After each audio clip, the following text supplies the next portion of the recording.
Ito po ay patungkol po dito sa mga pagkakaso kuno dito kay Speaker Martin Romualdez. Pero sinabi naman po ng ICI report na wala pong kahit anuman lang na makitang ebidensya laban kay Speaker Martin. So ito po yung video, reactionan lang po natin sandali. Ay, ba't ba nandun? Ayan, ito. Good day, everyone. My name is Adet Fajardo. I'm a legal practitioner based in Pasig City. Today, I'm relaying to you our reaction as counsel for former Speaker Martin G. Romualdez on the ICI referral to the Office of the Ombudsman as follows. We acknowledge the referral submitted by the Independent Commission for Infrastructure to the Office of the Ombudsman on November 21 and welcome the Commission's completion of its fact-gathering mandate. We respect the ICI's commitment to transmit all gathered evidence to the Office of the Ombudsman for further evaluation.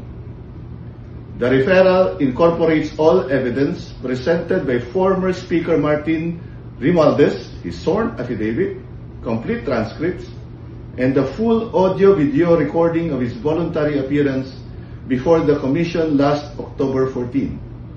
Importantly, the ICI explicitly states that the referral code is issued without any finding or conclusion of guilt or liability on the part of former Speaker Romualdez. End of quote. This clear statement reinforces our confidence in the Commission's impartiality and affirms the constitutional role of the Ombudsman as the sole authority empowered to make determination on accountability. We trust that the Ombudsman will conduct an independent, thorough, and objective review of the evidence submitted. From the outset, we have consistently maintained that a fair and complete assessment of the record will reflect the truth. Thank you very much. Ayun. So ito po nga si Attorney Abet na abogado nitong si Speaker Martin Romualdez ay naglabas po Good day. ng statement patungkol po dito kay Speaker Martin. At sinasabi nga po diyan na wala pong nakitang paglabag kay Speaker Martin Romualdez sa mga flood control projects. Habang may mga kumakalat po na intriga at kung ano-anong kwento online, malinaw ang inilabas po na ulat ng ICI. Walang nakita, walang binangga, at walang inilabas na ebidensyang nag-uugnay kay Romualdez sa anumang anomalya. At hindi po ito opinyon. Opisyal na dokumento po itong naipasa na sa Ombudsman. Yan po ang maliwanag. Ano po nakasaad sa ICI report? No adverse findings. Walang nakita po ang ICI na ebidensyang nag-uugnay kay Romualdez. Walang naitalang paglabag at walang basehang magrekomenda ng kaso. Sa madaling salita, cleared po siya sa fact-finding stage. Bakit dinala pa rin po sa Ombudsman? Standard procedure lang po ito. Katulad ng pagpunta ng PNP at paghahain ng warrant of arrest doon po sa mga bahay ni Zaldico. Standard procedure po yun na hindi alam ng mga bobong DDS. Ito po ay hindi po parusa. Ito po ay hindi ibig sabihing may kasalanan. Ginagawa po ito para masiguro ang tamang proseso, malinaw kung sino talaga ang may jurisdiction at kompleto ang record na mare-review. Kaya po doon sa mga nagsasayang DDS na si Speaker Martin Romualdez daw ay makukulong, siguro mag-research kahit mag-aral po muna kayo bago po ninyo yan sabihin. Ngayon, kumpleto po ang dokumentong isinumite. Kasama po sa mga ipinasa ay affidavit ni Romualdez, transcript ng appearance niya at buong video at audio recordings. Ginawa po ito para siguraduhin transparent at walang tinatago. At isa pa si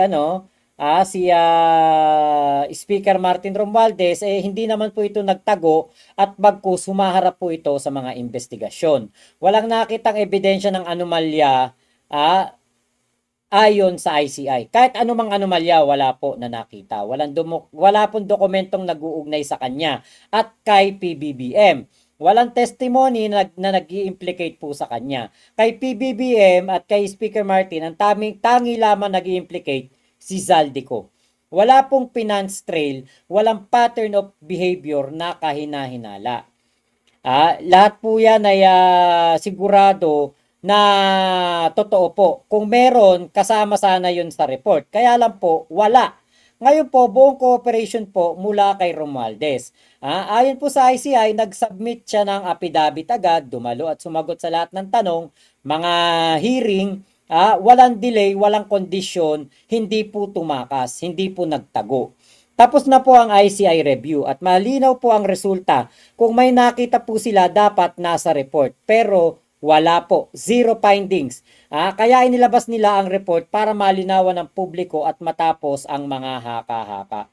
Sa panahon po ng laganap na maling impormasyon, mas mahalaga ang dokumentong may malinaw na detalye. At ayon nga po sa ICI report, wala silang nakitang paglabag na nag-uugnay kay Martin Romualdez. Kaya nga po, kailangan po nila syempre ng isang Zaldico na gagawa po ng mga kwento-kwento para po ma-implicate si Speaker Martin, si PBBM, and pati na rin po etong si Sandro Marcos. Kaya nga po 'di ba kanina po sa inilabas na statement ni Zaldico, ano po yan, kumbaga isa pong malaking katarantaduan yan kasi nga po, saan ka ba naman nakakita na ang isang Sandro Marcos ay pagbibintangan mo na nag-uutos ng mag-insert o insertion.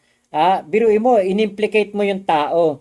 Pero katulad ng pag-implicate mo doon sa tatay at doon sa tito, wala kang ipinakita kahit man lang isang ebidensya. Sabi mo, ikaw mismo ang nakakaalam, ikaw mismo ang nakasaksi, ikaw mismo ang kinausap. Hindi po tayo pwedeng maniwala agad-agad sa salita lamang na ako ang kinausap. Si Culao nga, di ba? Ilang beses niyang sinabi, Marcos siya, pero wala naman siyang mapatunayan. Hindi naman niya mapatunayang Marcos siya. Ilang beses niyang sinasabi na sinasabi po niya na sinasabi ni Zaldico na si PBBM daw ay tumanggap ng kickbacks. Sabi din ni Sara Duterte, nasa budget daw po ang ebidensya. Diba?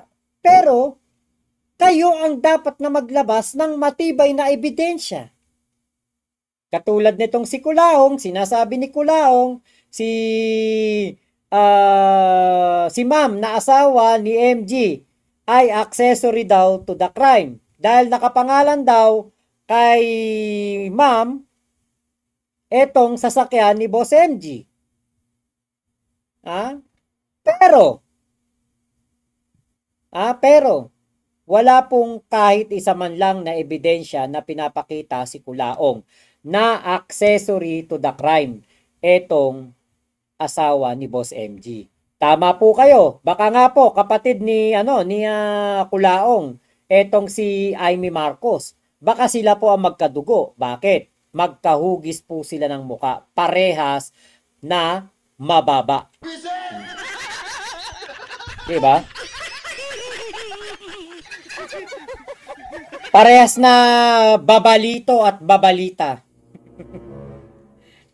Diba? Kaya po ako naniniwala na etong mga mga binibintang po kay Speaker Martin, dating House Speaker, kay Sandro Marcos at kay PBBM, lahat po yan mababasura, lahat po yan ay wala lang. Walang mangyayari. Alam nating walang bearing si Zaldico. Dahil si Zaldico ay isang Saldi Culaong. Ayun. Saldi Culaong. Diba? Isang babalito at isang babalita. Ayan. Saldi Culaong. Kaya po